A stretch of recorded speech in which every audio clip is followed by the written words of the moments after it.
We did these steps. We did skating. 1, 2, 3, 4, 5, 6, 7, 8, back. 4, 5, 6, 7, 8. You can go for all the way out.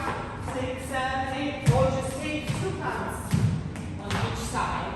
I talked about how you want to have this like little moment of collect before you go hopping. And also it's a little sideways.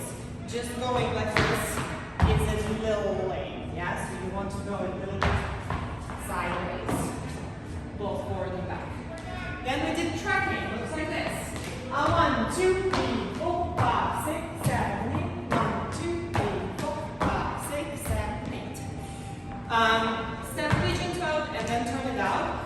You really want to keep your weight forward because otherwise you're just kind of reaching and twisting while keeping your weight back. That's not what we want. We want to step, twist, step, twist, step, twist. Both tracking and skating have the finger, so you can go like this when you do those things.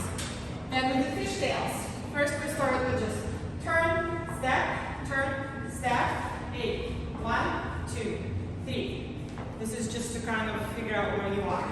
But then we really practiced this swooshiness, twistiness, and that's what you want to add to your fishtails. 1, 2, 3, 4, 5, 6, 7, 8. 1, 2, 3, 4, 5, 6, 7. Then we did camel walks.